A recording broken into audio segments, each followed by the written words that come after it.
Topic number 116 explains TGF beta receptor family. ये एक ऐसी रिसेप्टर फैमिली है जिसके अंदर जो रिसेप्टर्स होते हैं ना वो डायमर प्रोटीन्स होती हैं, उनके दो हिस्से होते हैं बेसिकली।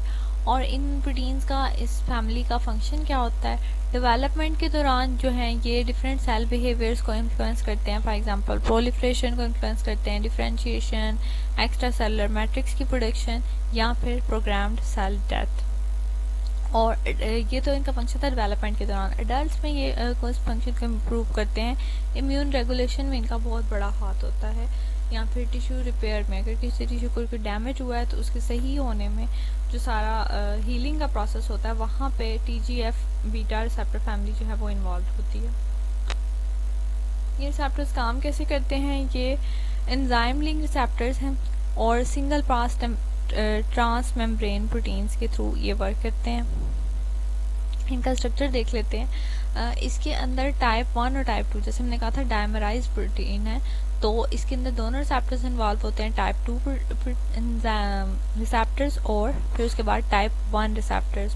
लेकिन सबसे पहले टाइप 1 नहीं जो होता है बाइंड करता लाइगेंड के साथ, बल्कि टाइप 2 पहले लाइगेंड के साथ बाइंड करता है। लेकिन TGF बीटा सिग्नल आ रहा है और उसके साथ पहले टाइप 2 बाइंड करेगा, उसके बाद फिर टाइप 1 बाइंड करेगा, और इस तरह से एक एक्टिव टेट्रामेरिक कॉम्प्लेक्स बन जाएगा।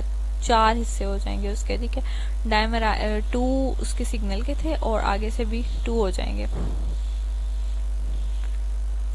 और उसके बाद क्या होगा कि जो रिसेप्टर बाद में अटैच हुआ था यानी कि टाइप 1, वो आगे से एक जीन रेगुलेटरी प्रोटीन को हायर कर लेगा और उसकी फॉस्फोरिलेशन करवाएगा। और वो प्रोटीन कौन सी फैमिली से होगी, वो स्मर्ट फैमिली से होगी।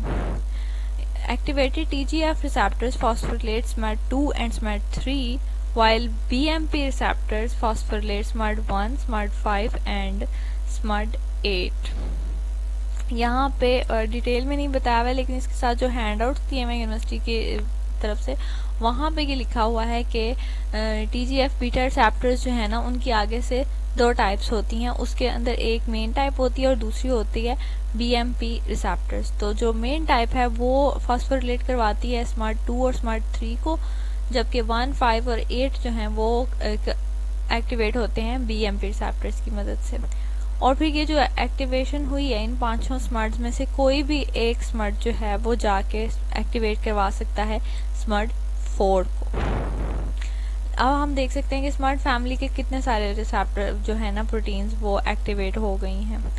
अब वो एक्टिवेटेड प्रोटीन्स क्या करती हैं कि ये देखें, ये जो है ये स्मर्ट फैमिली का स्मर्ट कॉम्प्लेक्स बना है जो कि एक्टिवेट करवाया था TGF रिसेप्टर्स ने।